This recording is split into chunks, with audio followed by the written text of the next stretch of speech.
আমার জন্য কোনো খাবার আনোনি? এত তো সবজি নিয়ে আসছো তো। অনেক সবজি নিয়ে আসছি তোমার জন্য, কত খাবার নিয়ে আসছি, তোমার কফি নিয়ে আসছি, ব্ল্যাক কফি।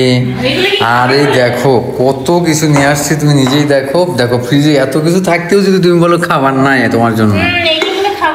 আচ্ছা আচ্ছা আচ্ছা আচ্ছা, দেখো ওখানে কি আছে, একটা মানুষকে জিজ্ঞেস করো যে তোমার জন্য কি খাবার আনে নেই। দেখো দেখাও একটু। খেজুর, ওটা মরিয়ম খেজুর, একদম চৌদির। পেঁপে আছে, আপেল আছে, পেয়ারা আছে, মালটা আছে, বিস্কিট আছে। দেখো কি পরিমাণ, দেখো দেখো, দেখছো? তাও তুমি বলতেছো না, আল্লাহ এখনো পর্যন্ত কতগুলো পেয়ারা দেখছো? দেখছো মানে এত কিছু থাকার পরেও যদি কেউ বলে যে হ্যাঁ আমার জন্য কিছু আনে নাই, আল্লাহ। ও দাও দাও দাও, আমি খেলাম এইগুলো আমার।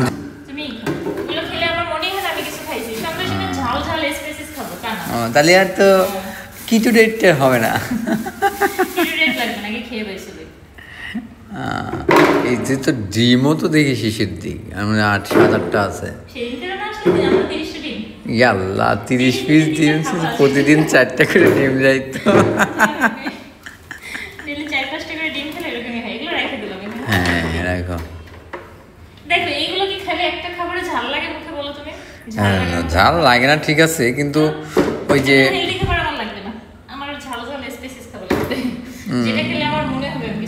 এই আল্লাহ আল্লাহ আল্লাহ, তাই না? তাই না? যারা শুকনা, যাদের শরীরে শক্তি নেই তারা খেতে পারে। আমার শরীরে যথেষ্ট শক্তি আছে। গুলিমুলি শক্তি না? আচ্ছা ঠিক আছে, ওকে। আচ্ছা ঠিক আছে, আবার যখন বাজারে যাব তোমার জন্য আলাদা করে সব ঝাল ঝাল ঝাল স্পাইসি খাবার নিয়ে আসবো। ওকে ঠিক আছে, ওকে ওকে। হ্যাঁ।